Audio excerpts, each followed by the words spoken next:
আজকে আমার আলোচনার বিষয় স্ত্রীর কামরস না আসলে করণীয় এবং হোমিওপ্যাথি চিকিৎসা। দেশের এবং প্রবাসের ভাই বোনদের প্রতি সালাম।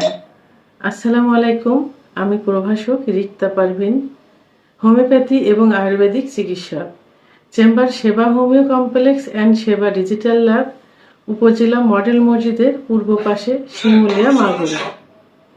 অনেক পুরুষের অভিযোগ থাকে বা অনেক পুরুষ নিজের চিকিৎসা নিতে এসে তার স্ত্রী প্রসঙ্গে বলে যে ম্যাম, আমি চিকিৎসা নিয়ে কি করব, আমার স্ত্রীর তো কামরস আসে না, অর্থাৎ অর্গাজম হয় না। আসলে অর্গাজম তো অনেকে বোঝে না, যে কারণে বলে যে কামরস আসে না, যে কারণে জায়গাটা পিছিল্য হয় না। আমি সহবাস করতে গেলে ওর জায়গা না ভিজার কারণে ওর ভিতরে জনিপথ শুষ্ক হয়ে যায়, ছুলে যায়। অনেক সময় দেখা যায় যে আমার পুরুষাঙ্গ ছুলে যায়। তো সেক্ষেত্রে আমি এখন কি করতে পারি? তো এখন এই বিষয়টি নিয়ে আমি আলোচনা করব। সাধারণত মহিলাদের অর্গাজম হলে, অর্থাৎ সহবাসের সময় যদি অর্গাজম হয়, তাহলে কামরস আসে। আর কামরস আসলে জনিপথ পিছিল্য হয় এবং সুখের সহবাস হয়। তো কামরস না আসার পিছনে বিভিন্ন কারণ থেকে থাকে। কামরস আসে না সাধারণত দুটা সময় এবং দুইটা দিকই বেশি দেখা হয়। প্রথমত দেখা যায় যে বিয়ের প্রথমে যাদের কামরস আসে না, সেক্ষেত্রে এটা বেশিরভাগ ধরা হয় যে উভয়ে কিন্তু আননোন থাকে, কেউ কাউকে চেনে না, জানে না। অর্থাৎ প্রথম পরিচয় হচ্ছে, বাসর ঘরে গিয়ে সংকোচ বোধ করে, দুজন দুজনের প্রতি কিন্তু একটু লাজুক অবস্থায় থাকে। তো লাজুক অবস্থায় থাকার কারণে যেমন পুরুষরা, যেমন অনেক সময় দেখা যায় যে অনেক মেয়ে অভিযোগ দিয়ে থাকে যে বাসর ঘরে স্বামী কিছুই করতে পারি না, অর্থাৎ আমার কাছে আসতেই পারি না, যদিও আসছে জনিপথে পুরুষাঙ্গ প্রবেশের পূর্বে বীর্যপাত হয়ে গেছে, অর্থাৎ ভিতর দেওয়ার কিছু সময় পরে হয়ে গেছে। পুরুষরা সাধারণত হয় সংকোচ বোধের থেকে, আর মেয়েদেরও ঠিক এরকম হয়ে থাকে, তারাও আননোন থাকে, অর্থাৎ লাজুক হয়ে থাকে, স্বামীর সঙ্গে সহজে মিশতে পারে না, যে কারণে তারও কিন্তু সেক্স উত্তেজনা আসে না। সেক্স উত্তেজনা না আসলে তো অর্গাজম হবে না, আর অর্গাজম না হলে তো কামরস আসবে না।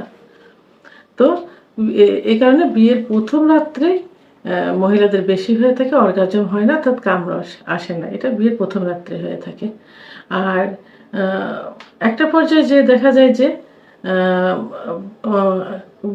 দ্বিতীয় যে পর্যায়, সেটা হলো বিয়ের কিছুদিন পরে স্ত্রীরা এই সমস্যায় ভুগে থাকে।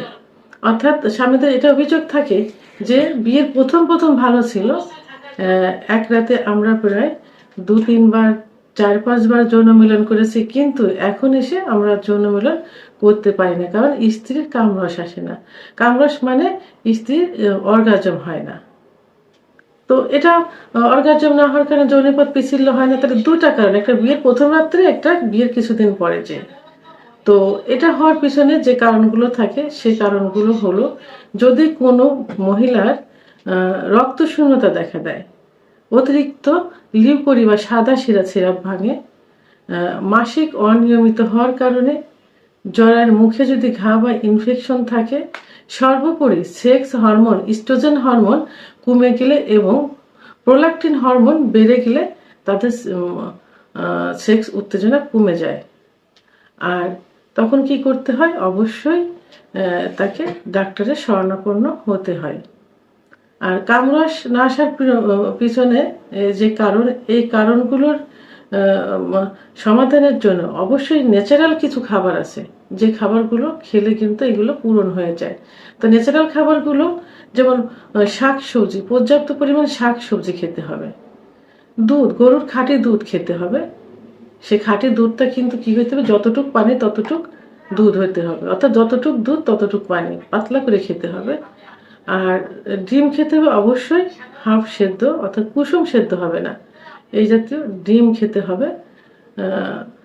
প্রোটিনযুক্ত কিছু মাছ খেতে হবে, এবং আমিষ জাতীয় কিছু মাছ খেতে হবে।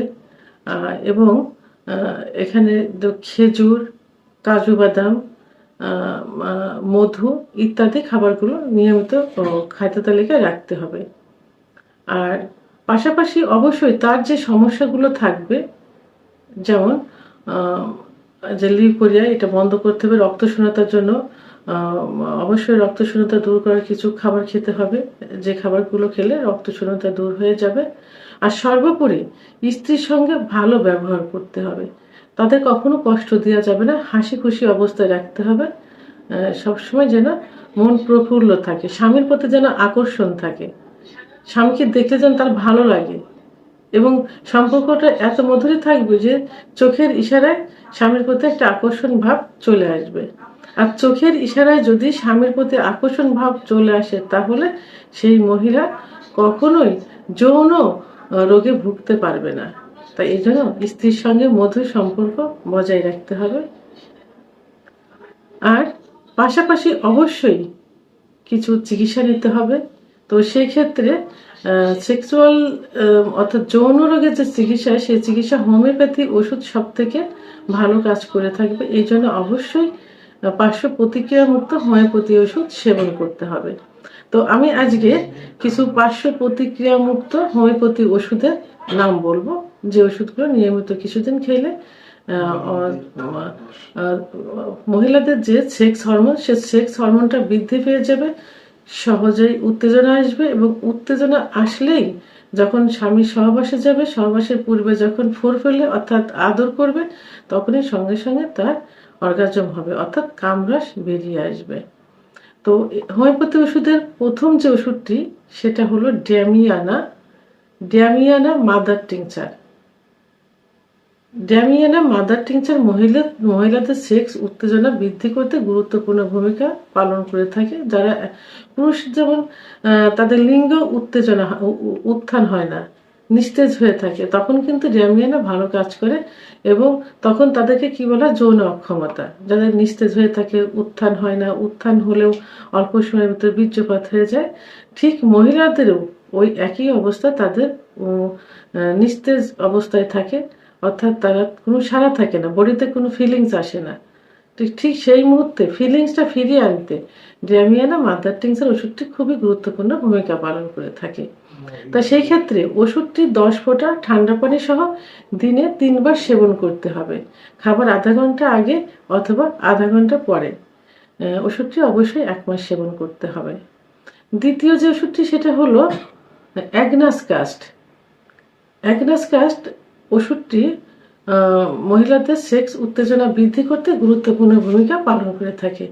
যাদের যৌন উত্তেজনা একেবারে কম, কোনো কিছুতে ফোর পেলে করলে, কোনো কিছু করলে যাদের যৌন উত্তেজনা আসে না, একদম নিস্তেজ অবস্থায় থাকে, এবং মহিলাদেরও পুরুষের মতো স্বাস্থ্য ভঙ্গ হয়ে যায়, চক্ষু কুটারগত হয়ে যায়, দেখতে রোগা জরাশীর্ণ মনে হয়, সেই সব মহিলাদের ক্ষেত্রে কিন্তু এই অ্যাগনাসকাস্ট মাদার টিংচার খুবই গুরুত্বপূর্ণ ভূমিকা পালন করে থাকে। অর্থাৎ সেক্স উত্তেজনা বৃদ্ধি করতে অ্যাগনাসকাস্ট মাদার টিংচারের কোনো তুলনা হয় না, বিশেষ করে মহিলাদের। ওষুধটি 10 ফোঁটা ঠান্ডা পানি সহ দিনে 3 বার সেবন করতে হবে, খাবার আধা ঘন্টা আগে অথবা আধা ঘন্টা পরে। ওষুধটি অবশ্যই 1 মাস সেবন করতে হবে। তৃতীয় যে ওষুধটি, সেটা হলো অশ্বগন্ধা মাদার টিংচার ওষুধটি মহিলাদের সেক্স উত্তেজনা বৃদ্ধি করতে গুরুত্বপূর্ণ ভূমিকা পালন করে থাকে, বিশেষ করে যেসব মহিলাদের মাসিক অনিয়মিত, অর্থাৎ মাসিকের কালার একদমই মানে খয়েরি কালার হয়ে থাকে। মাসিক হবে কিন্তু লাল, এবং সেটা পরিষ্কার পানির মতো লাল হবে, সেটা কিন্তু মাসিক নিয়মিত অর্থাৎ ক্লিয়ার হয়ে থাকে সেক্ষেত্রে। কিন্তু যেখানে দেখা যাবে যে একটু অনিয়ম আসছে, মাসিকের কালারটা একটু কালচে কালার আসছে, একটু অর্থাৎ খয়েরি এবং মাছের কলতানির মতো দেখা যায়, সেই সব মহিলাদের ক্ষেত্রে অশ্বগন্ধা ওষুধটি খুবই গুরুত্বপূর্ণ ভূমিকা পালন করে থাকে। তো অশ্বগন্ধা ওষুধটি 10 ফোঁটা হালকা গরম পানি সহ দিনে 3 বার সেবন করতে হবে, খাবার আধা ঘন্টা আগে অথবা আধা ঘন্টা পরে। ওষুধটি অবশ্যই 1 মাস সেবন করতে হবে। এর সঙ্গে একটি গুরুত্বপূর্ণ ওষুধের ট্যাবলেটের কথা বলবো, সেটা বায়োকেমিক ট্যাবলেট ক্যালিফস 30 অর্থাৎ 30 এক্স ওষুধটি 7টা করে দিনে 3বার চুষে খেতে হবে। খাবার পর 1 গ্লাস কুসুম গরম পানি সেবন করতে হবে, অর্থাৎ বায়োকেমিক ওষুধ সেবন করার পর অবশ্যই এটা চুষে খেতে হবে। কুসুম গরম পানি খেলে এটা আরো কার্যকরী ক্ষমতা বৃদ্ধি করে দেয়। আর ক্যালিফাস ওষুধটি কিন্তু সিনায়ের উপরে কাজ করে থাকে, আর সেক্স উত্তেজনা কিন্তু মস্তিষ্কের থেকে সিনায়ের থেকে কিন্তু আসে। এই জন্য ক্যালিফাস ওষুধটি খুবই গুরুত্বপূর্ণ ভূমিকা পালন করে থাকে হোমিওপ্যাথি ওষুধের সঙ্গে। আর ওষুধ তিনটি 1 মাস সেবন করতে হবে এবং বায়োকেমিক ওষুধটি 1 মাস সেবন করতে হবে। তবে কোনো কোনো ক্ষেত্রে অতিরিক্ত ফল পাওয়ার জন্য 3 মাস পর্যন্ত সেবন করা যেতে পারে। হ্যাঁ, আর বায়োকেমিক ওষুধটি 3 মাস সেবন করার পরেও টনিক হিসাবে স্মরণ শক্তি বৃদ্ধি, নার্ভের কার্যকারী ক্ষমতা বৃদ্ধি ইত্যাদির জন্য মাঝে মাঝে কিন্তু সেবন করা যেতে পারে। তো মেয়েদের যে কামরস আসে না, স্ত্রী কামরস আসে না, এই যে অভিযোগ, তো আসলে কামরস আসে হলো অর্গাজম হলে কামরস আসে।